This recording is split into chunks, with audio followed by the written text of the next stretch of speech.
Baik, Assalamualaikum warahmatullahi wabarakatuh. Selamat datang di UT Talk Jambi, mengedukasi dan menginspirasi. Saya Suryadi dari Universitas Terbuka Jambi.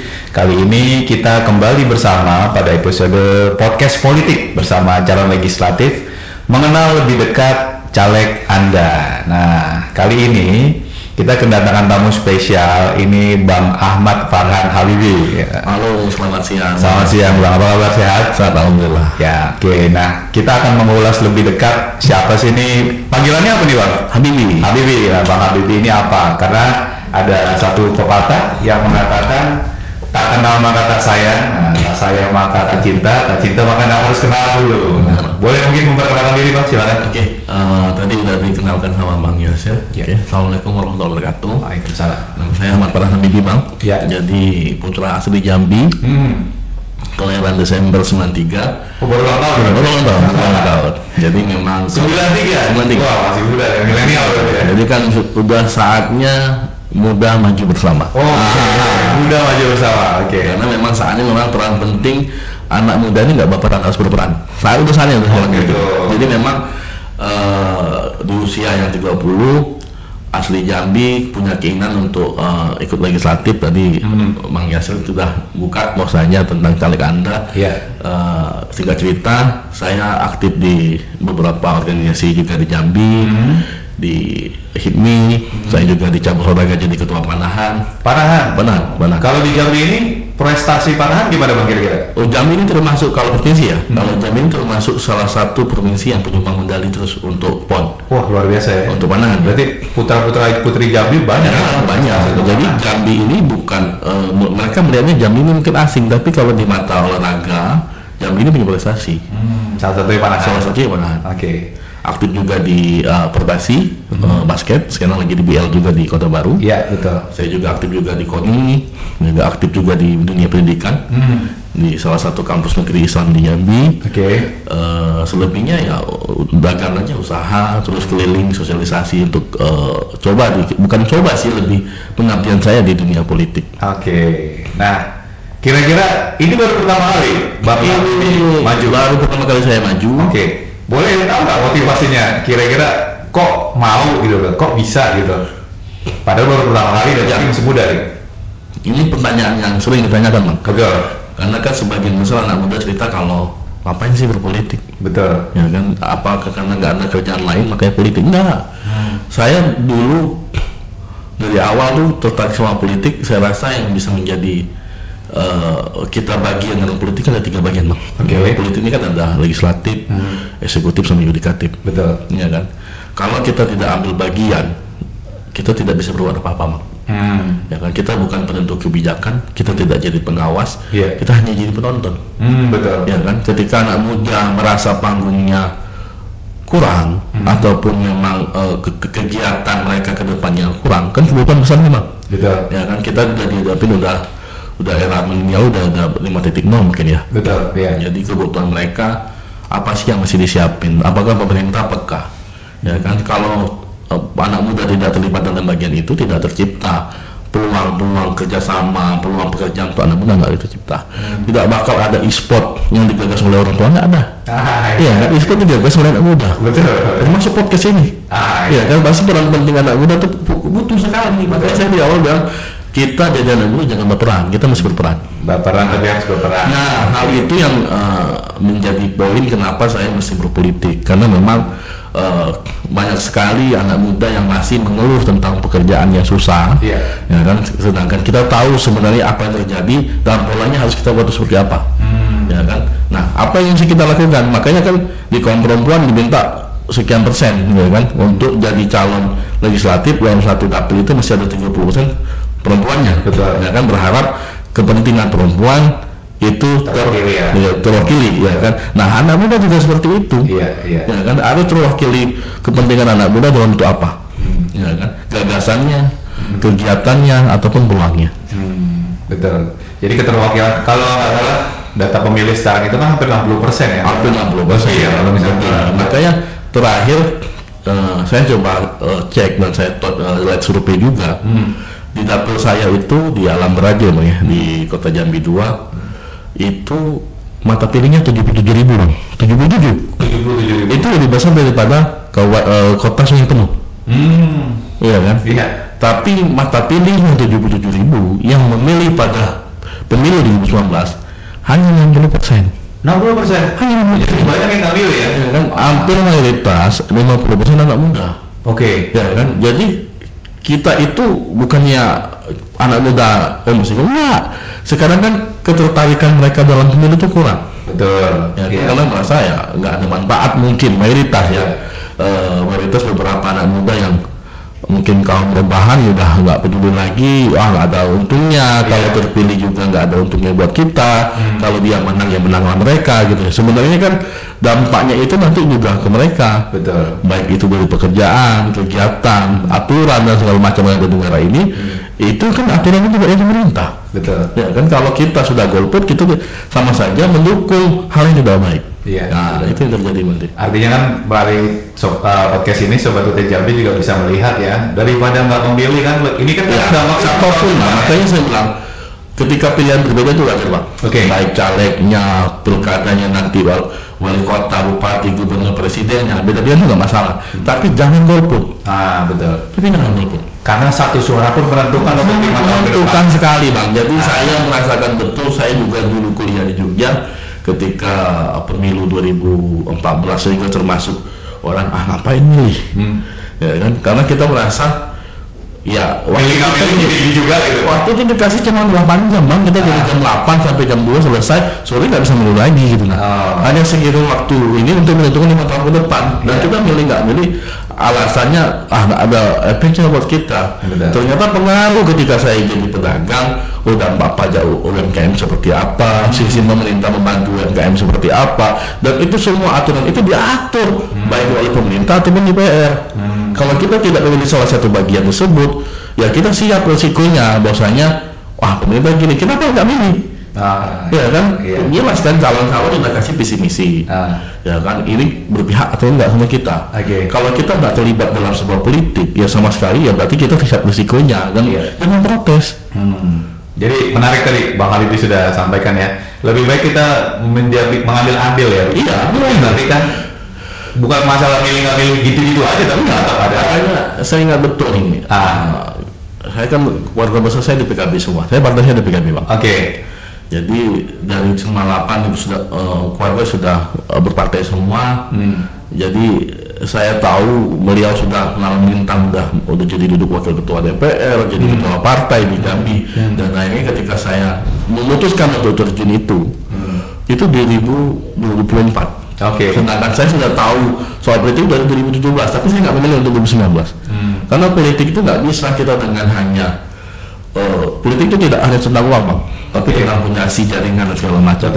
Jadi ketika saya belum ada apa-apa, kita nggak bantu bang. Jadi ketika menurut saya sekarang pribadi ada peluang untuk saya maju dan fondasi itu ada, kenapa tidak? Jadi ingat betul ketika saya diskusi, kalau kita orang baik menurut kita tidak memilih, kita siap risiko ketika orang tidak baik ikut memilih. Bayangkan ketika orang tidak baik itu terpilih, mereka sepakat berdua nanti, baik eksekutif dan legislatif. Ya kan, bahwasanya mereka meletakkan tempat ibadah berdekatan dengan tempat hiburan, maksiat tidak baik. Ya kan, hal tersebut ujungnya kan memunculkan ya karena kita yang memilih. Ya kan, kebaikan orang tidak baik yang memilih, ujungnya apa yang terjadi? Masjid misalkan sebelahan sama diskotik. Kok bisa? Ya kan ada perdanya. Gubernur setuju, DPR-nya setuju, ketua payung sama-sama di paripurna, selesai itu bang. Tapi kalau ada orang baik di situ, yang dia menyatakan tidak setuju, itu pernah nggak bisa jalan bang. Nggak bisa jalan. Pengawasannya kita tahu, pengawasan semua anggaran dari pemerintah itu masih pengawasan oleh DPR. Ya kan, kalau sempat itu nggak diawasi dan hanya diketok palu setuju semua, ya ujungnya berjalan sesuai maunya eksekutif. Betul. Jadi perlu ada berimbang ya. Masih berimbang. Nah, Bang Habibie, boleh nggak ceritakan dari awal rekrutmen dari terpanggil lah ketika ingin maju menjadi caleg, persyaratan atau segala macam, boleh ceritakan sedikit flashback sejarahnya? Ya, saya resmi berkartu anggota partai itu 2022 akhir. 2022. Resmi itu, baru resmi. Oke. 2022 akhir, kata tanda partai itu sampai ke saya itu bulan 2023 kemarin. Daftarnya akhir 2022 sampai saya 2023 Desember baru kemarin. Oke. Jadi kalau ditanya beranggota partai baru saya baru banget secara resmi. Cuman memahami politik ini sudah cukup lama. Memahami secara dasar ya. Nah, mungkin nanti banyak juga orang mengklaim, wah udah paham saya, karena politik nggak bisa bercerita saya paham. Tapi dasarnya politik dulu yang saya pahami dulu.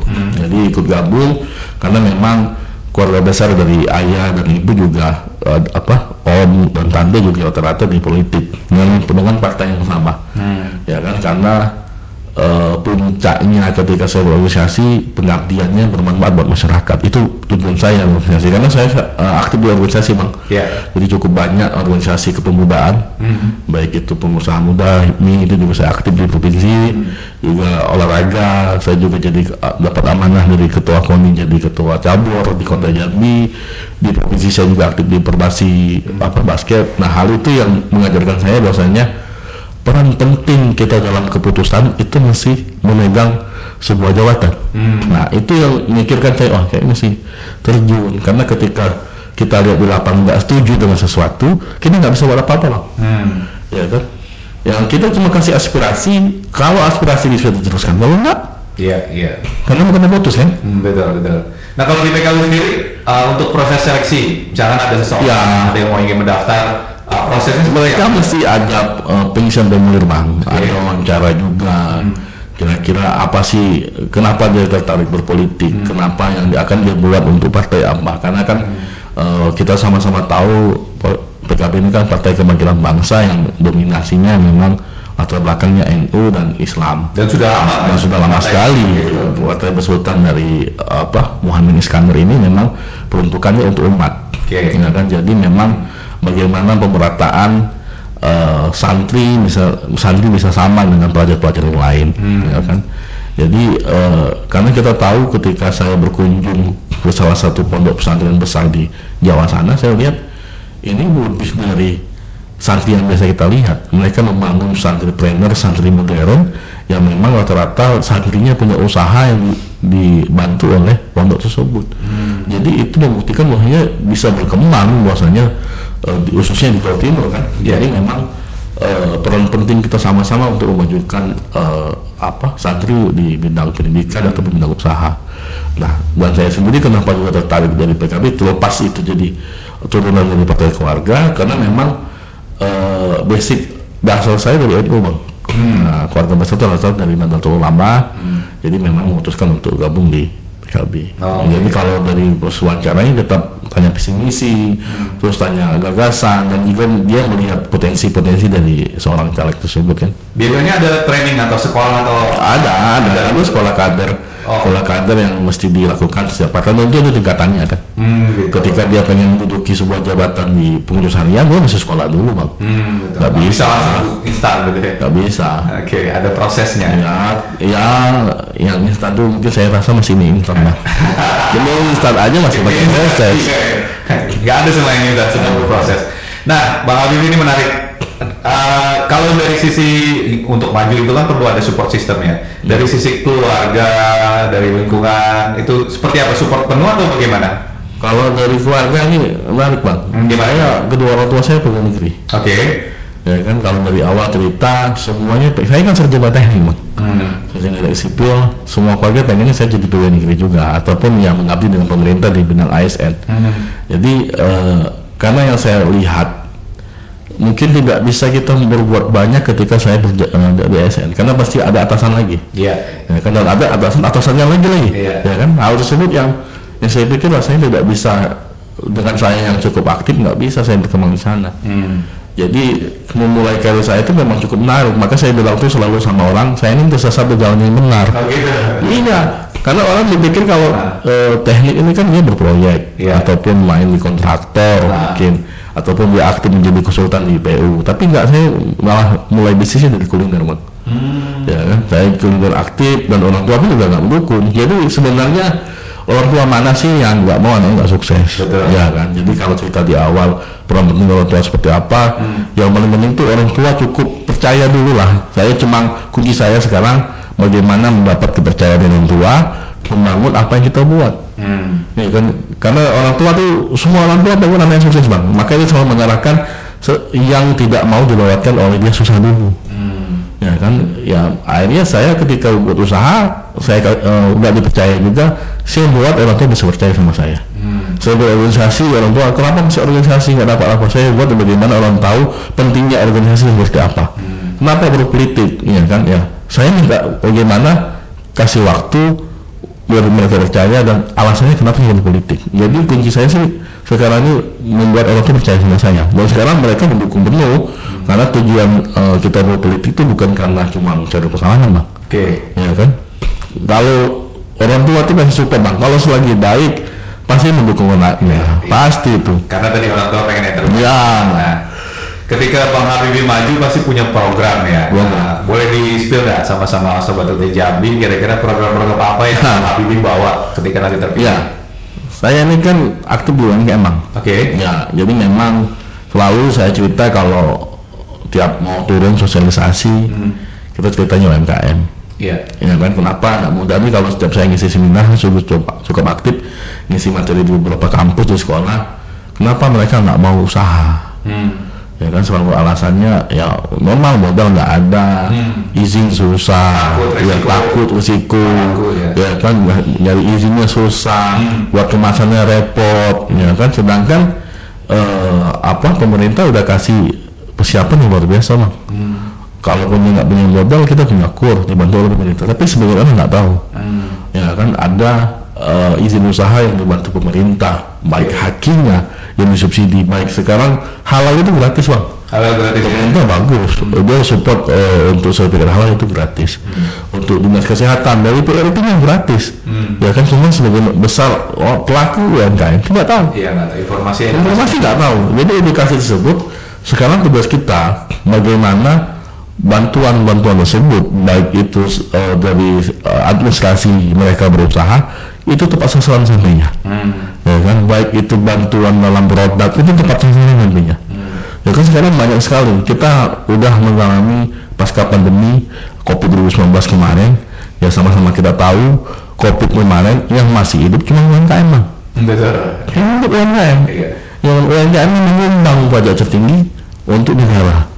Ya kan, tapi perhatian pemerintah kurang. Saya berani ngomong kenapa di Jambi kayak gitu, karena saya mengalaminya. Ya kan, kita masih repot di pemerintahan, di Menteri Investasi Bahlil mengeluarkan kebijakan kita pakai OSS.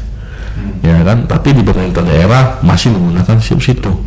Masih kita mesti DP dan segala macam. Sedangkan dari pemerintah tinggal oleh jalan.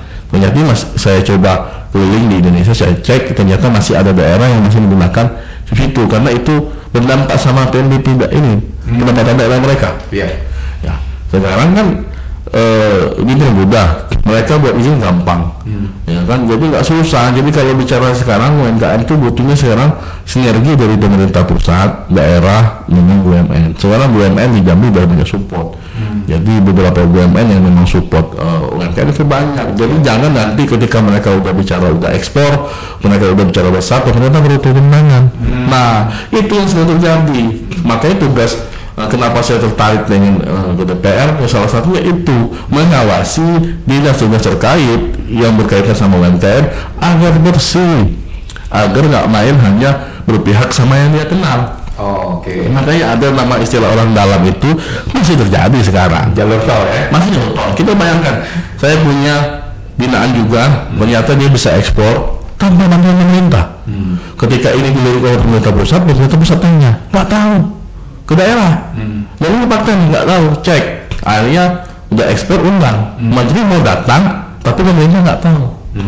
Nah ini pemerintah ketemu fasilitasi. Mana pemerintah menyalahkan, kan? Sebab kenapa nggak lapor?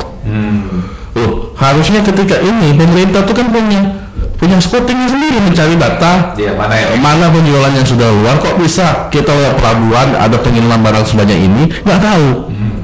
Kan rasanya lucu banget gitu. Nah, makanya kita ini tugasnya kita berharap pemerintah tuh peka, ya kan, dengan dinas-dinas terkait bahwasanya kita nih kekayaan alam di Jambi ini khususnya luar biasa loh Bang, apalagi kayak di Kerinci, di Merangin, tapi nggak tahu dimanfaatkan seperti apa. Ya kan, saya aja masih bisa jalan kok barang, saya kirim kopi dari Kerinci, saya kirim ke Jakarta, ke Mayora, masuk, ya kan pemerintah nggak tahu berapa banyak kebutuhan kopi yang nyata diminati oleh perusahaan besar Mayora.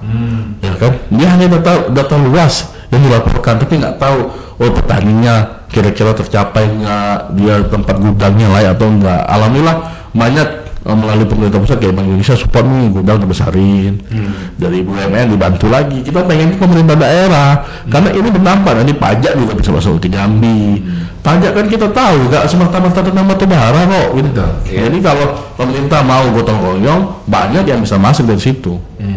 Jadi salah satu program utama yang unggulan tadi yang Bang Habib sampaikan yang memajukan UMKM, iya, ada lebih kesejahteraan ekonominya lebih baik. Oke. Nah, ketika Bang Habibie maju nih, pasti Bang Habibie punya strategi ya bagaimana mengenalkan atau menjual diri Bang Habibie untuk Dapil Abang. Nah, kira-kira apa yang Bang Habibie lakukan, strategi apa yang Bang Habibie biar orang di Dapil Abang tuh kenal sama Abang? Ya, kalau sekarang nih konsepnya saya masih door to door, Bang. Oh, door to door. Masih door to door. Jadi satu, kita pakai relasi keluarga dulu, kedua pertemanan, yang kenal, terus baru relasi jaringan dari teman-teman yang kita bangun dari awal. Oke. Karena kan saya tinggal memang dari sana, asli dari sana, dari 95 saya pindah dari Telanai ke Alam Rajo, sampai sekarang saya masih sana.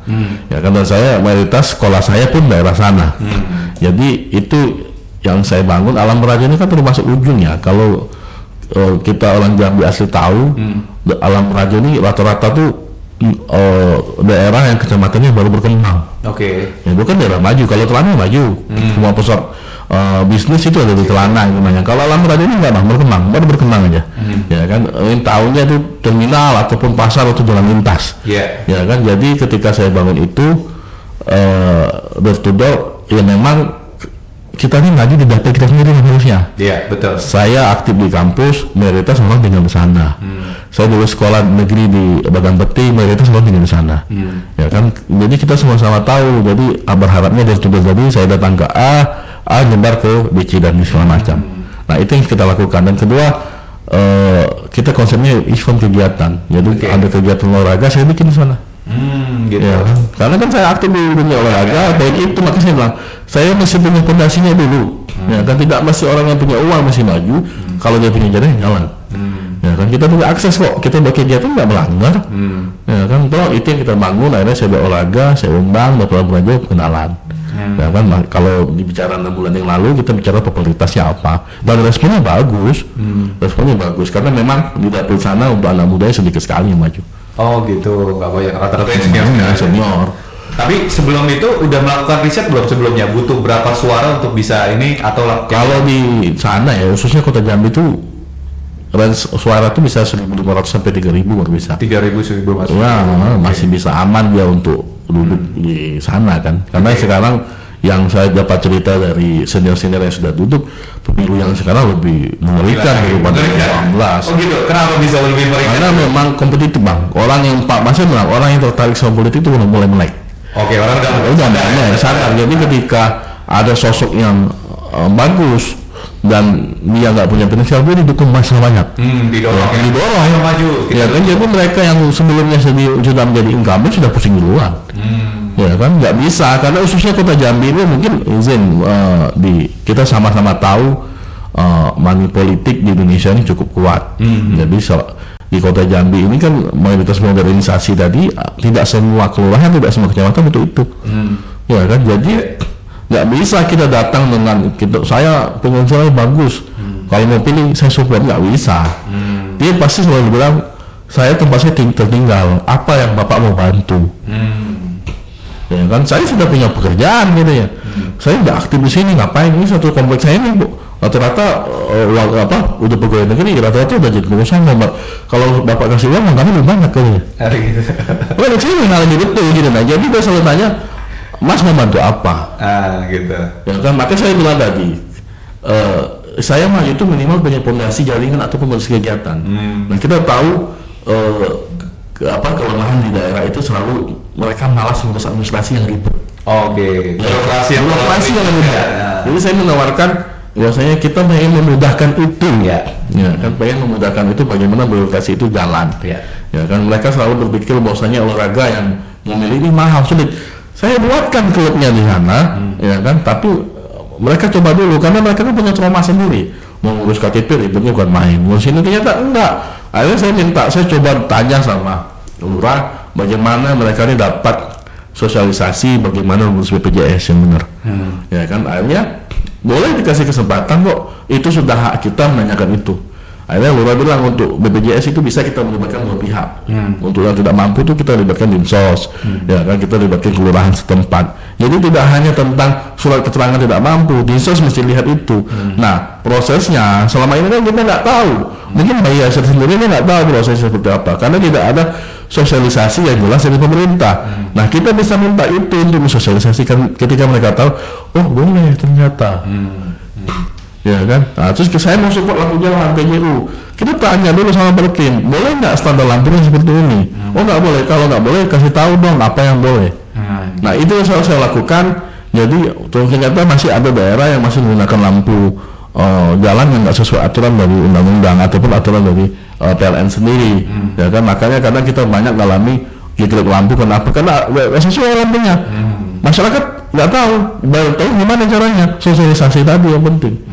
Makanya ketika saya datang, nah ini jadi masalah, ya kan, informasi itu tidak sampai, ya kan, sedangkan kita semua canggih menggunakan handphone, ya kan, harusnya ada data-data yang kita tahu, yang minimal untuk daerah kita sendiri, yang bolehnya seperti apa, yang tidak bolehnya seperti apa, ya kan, berarti informasi itu tidak masuk. Iya, oke, jadi cukup menarik ya. Nah, ketika maju pasti ada dana yang dipersiapkan ya Pak. Nah, kan nggak mungkin dong kita dari ini, tapi biasanya kan apa sih, kita punya volunteer, kita punya relawan, kita ketemu banyak orang, pasti nanti ada uang yang dikeluarkan. Kira-kira dalam proses maju kali ini, boleh nggak di-spill Bang, kira-kira habis berapa atau persiapan dananya berapa banyak gitu? Kalau maju tuh pasti keluar dana, Mak. Maju keluar dana? Pasti. Kalau ada caleg yang bilang maju nggak keluar dana, saya rasa ya kita makanya ketemu orang kita bayarin masih keluar dana, Bang. Betul. Ya kan, dia mau kampanye APK-nya keluar dana, kita kan nggak mungkin kita hanya modal dengkul ataupun hanya modal terima kasih sama pejabatnya, nggak mungkin. Iya. Pasti keluar dana. Sekecil-kecilnya tuh masih APK, spanduk ataupun poster atau stiker pasti keluar dana. Tapi kalau ada caleg yang nggak menggunakan itu, mungkin dia hanya memenuhi kuota aja di ini ya. Mungkin saya nggak pakai APK, ya nggak mungkin, jarang sekali gimana orang tahu kita ini caleg kalau kita nggak menggunakan APK. Pasti dia hanya ikut aja memenuhi kuota. Banyak masih ada yang seperti itu, dapil-dapil ataupun partai yang calegnya nggak dominan, akhirnya merekrut orang, didaftarin, dia nggak kampanye sama sekali gitu kan. Hanya untuk syarat, syarat aja memenuhi kuota. Tapi kalau mereka yang punya niatan pasti keluar dana. Kalau cerita kayak logistik, ya cukup banyak lah. Kalau kota ini kan mungkin nggak sebanyak provinsi sama RI ya. Iya. Nah, kalau bicara nominal saya nggak tahu nih, cuman ya cukup lumayan lah. Biasanya apa aja Bang yang dikeluarkan? Kalau macam-macam ya, ada yang spanduk, stiker, terus kita ngasih baju ke tim, terus pastikan nggak ada jasanya juga untuk pemasangan. Yang risiko menjadi caleg ini selalu menjadi tempat pengaduan masyarakat. Ya betul, orang-orang macam-macam, mau dianya ada acara, kegiatan, apalagi 17 Agustus kemarin untuk mengisi tiang Panjat Pinang dan segala macam mesti kita support, dan itu risiko Bang ya. Maka saya bilang nggak bisa kita bicara menjadi caleg nggak keluar uang, masih risiko masih keluar uang. Tapi takaran dan nominalnya itu tergantung masing-masing caleg. Kalau saya pribadi ya, kalau dia puluhan sih ada, puluhan ada, ratusan nggak sampai kan. Karena memang yang saya banyak keluar itu di APK Bang. APK dan sewa billboard kan cukup mahal kan. Ada beberapa titik saya pasang billboard, dan kita tahu, saya coba tanya tim, survei tertinggi sekarang tuh kalau di Jambi itu masih billboard untuk pengenalan bahasa ini. Jadi kita pasang billboard itu, ya kita tahu soal billboard di Jambi kan paling rendah nilai 5 juta satu bulan. Betul. Jadi ya besarnya itu pasti di sana penyewaan. Paling kan lebihnya tuh Pak PK, turun dan normal lah operasional segala macam. Oke. Nah, seandainya nanti Bang Habibie terpilih sebagai anggota, nah kira-kira ada punya program khusus nggak untuk pendidikan, khususnya pendidikan tinggi gitu? Pendidikan ini mesti kita perjuangkan betul Bang, dan masih sama-sama. Nggak bisa yang satu teriakan pendidikan seperti nggak bisa. Sekarang kan kampus buat kurikulum kampus merdeka oleh Menteri Pendidikan, dan saya juga aktif di pendidikan Bang. Saya juga pernah menjabat staf ahli di kampus negeri Islam di Jambi, dan saya lihat pendidikan ini dari awal, khususnya kan kita nih tingkatannya dari TK, SD, SMP, SMA. Cara pendidikan ini gurunya beda-beda cara ngajarin Bang. Nah saya ini termasuk yang kalau dikategorikan tidak benar-benar betul. IPK saya tamat 2,8. Oh mungkin ini karena teknik. Enggak, karena kita pengen rubah mindset. Sukses itu bukan soal nilai. Ya kan, kita pengen anak-anak di Jambi, ya kalau mereka memilih pendidikan, ya semua kampus bagus Bang. UT pun masuk kampus bagus. Jadi stop kita menilai kategori bahwasanya kampus yang baik itu, kampus yang bagus itu kalau dianya mesti dari peringkat 1 atau dari ini. Enggak. Semua berhak Bang, nggak ada syarat menjadi presiden, nggak ada syaratnya dari kampus UGM. Nggak ada, betul kan? Ada nggak? Nggak ada. Semua saya pernah tanya sama mahasiswa, syarat menjadi gubernur apakah masih dari kampus A? Nggak ada. Kamu dari kampus mana boleh jadi gubernur? Bayangkan seorang caleg itu minimal SMA Bang. Caleg minimal. Nah itu minimal SMA. Iya kan? Dan dia memimpin mereka yang doktoral, yang S2, pasca sarjana. Rasanya kan nggak fair kita mengkotakkan mereka yang berasal dari kampus biasa aja, dari sekolah biasa aja.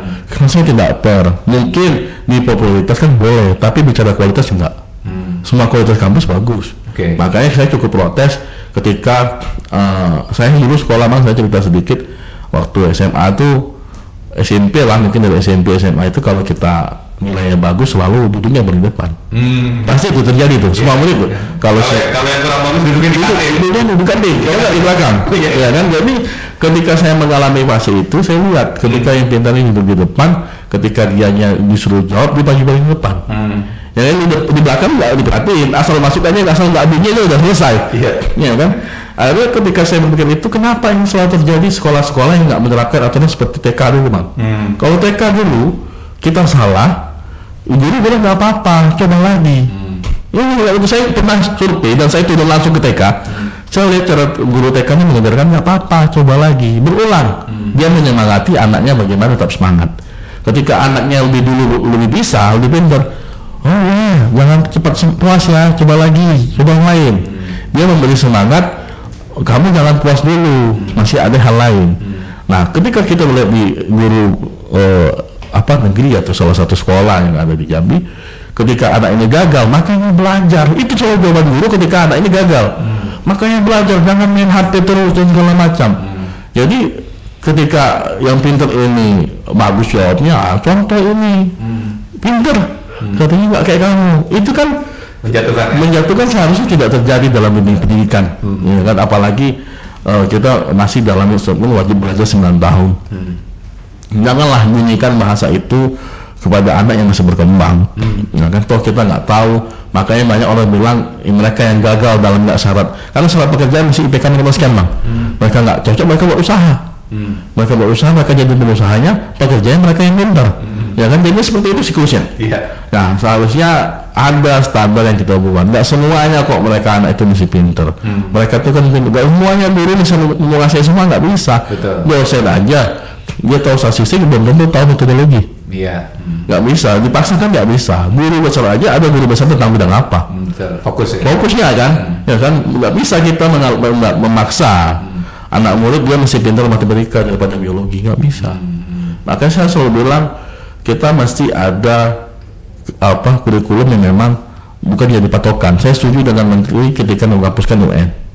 Ya kan, uji nasional itu bukan patokan yang lolos atau enggak. Ya kan, banyak orang gagal di sana cuma karena gagal UN. Nah sekarang udah dihapuskan rankingan. Nah itu masuk zona itu juga termasuk bagus. Jadi sekolah favorit itu tidak ada lagi. Dan lebih dekat sama tidak ada lagi. Makanya hal tersebut mesti kita dukung, bagaimana pendidikan tadi keperatannya jelas. Ya, dan tidak hanya di kota Jambi aja yang mesti bagus, daerah-daerah lain mesti disamakan. Ya kan, mereka sekolah kabupaten kalah nih sama provinsi, nggak bisa kita kayak gitu. Jadi tugasnya sekarang bagaimana kita ini mesti gotong royong. Pendidikan itu mesti bagus, kita mesti gotong royong. Baik. Kita mesti support semua, baik itu dia swasta, baik itu negeri, baik itu dia dalam negeri dan luar negeri, itu sama saja. Tinggal pengaplikasian baik dari mahasiswa, dari muridnya, bagaimana ilmu yang diajarkannya bisa dikembangkan. Iya. Itu yang penting, dan kita mesti gotong royong. Dan kita mesti kasih trust ke anak murid atau mahasiswa bagaimana dia mengembangkan ilmu yang kita kasih. Oke, tadi berarti poinnya dari Bang Habib bahwa kalau untuk memajukan pendidikan itu memang harus gotong royong sama-sama, jadi nggak bisa sendiri. Dan tadi terkait fasilitas, guru, kompetensi, kurikulum, dan itu juga perlu ada perbaikan. Nah, dan pemerintah juga mesti support, Bang. Oke. Nah, nggak bisa hanya ini negeri aja, nggak bisa. Karena yang menghasilkan mahasiswa itu banyak. Bayangkan di Jambi ini ada tiga sekarang universitas negeri, dua di Jambi, yang di Muara Jambi 2, terus di Kerinci 1. Ya kan, yang swastanya banyak. Betul. Ya kan, dalam 1 tahun saya pernah hitung nih, dalam 1 tahun yang negeri aja menghasilkan hampir 4.000, 3.500 sampai 4.000 lulusan dalam 1 tahun. Yang swastanya kita itu rata-rata 10.000, berarti kan kurang lebih ada 15.000 mahasiswa yang dikategorikan pengangguran keluar dari kampus. Nah, pemerintah apa yang harus disiapkan? Betul. Ya kan, makanya dari pemerintah sudah menyiapkan SMK dia bisa bekerja. Ya kan, nah pemerintah apa yang disiapkan kurikulum tadi? Mereka saja melulus pusing mikir skripsi dulu. Ya kan, itu yang saya selalu bilang ini mau lulus, dia nggak mikirin kerja di mana, mikirin lulus sidang dulu gitu. Nah, dan setelah sidang malah nganggur. Sidang malah nganggur karena nggak kepikiran lagi, lulus dulu lah. Ya kan, sedangkan salah satu di kampus, udah beberapa banyak kampus tidak menerapkan tambah skripsi. Nah, jadi memang coba dipikirkan poin-poinnya seperti apa, ya kan, agar nggak nganggur pusing nanti pemerintah. Jadi kan mesti diterapkan tuh. Ya kan, tidak menjadi solusi membuka lapangan pekerjaan. Kita tahu di 2024 nih pemerintah buka untuk lowongan CPNS itu besar-besaran. Ya kan, tapi tidak semua mereka pengen jadi CPNS. Tapi ajarkanlah mereka edukasi karya, bagaimana mereka menjadi pengusaha atau pengusaha swasta.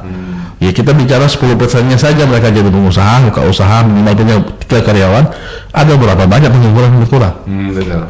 Ya kan, itu bicara dalam Jambi, belum lagi dari Sumsel datang, mau merantau, belum lagi dari Sumber mau datang. Nah, itu yang kita betul-betul gotong royong lah, dari Disnaker seperti apa, dari Perindah, Koperasi, dari BKB-nya seperti ini, kita bisa pikirin sama-sama. Jadi nggak bisa kalau di kampus itu kan dia mengajarkan lulusan. Dan lulusan saya ini fakta, Bang, saya betul-betul saya sekolahnya nih mungkin kalau teman-teman yang podcast nonton, saya ini SMA negeri 11, Bang. Kalau dulunya saya dari 2011-2012 tuh termasuk sekolah pinggiran sebelum ada zonasi. Termasuk sekolah paling terakhir lah. Walaupun sekarang sudah ada SMA 12-13, mereka tahu SMA 11 masih terakhir.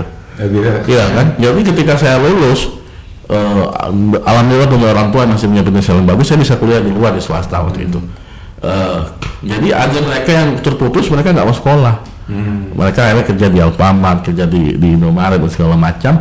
Ada orang yang cuek dengan hal seperti itu. Jadi memang peran penting tadi pemerintah mensosialisasikan bagaimana semua pendidikan itu sama aja, baik mereka di swasta, sekolah di Jambi sama aja, tapi pengaplikasiannya yang beda.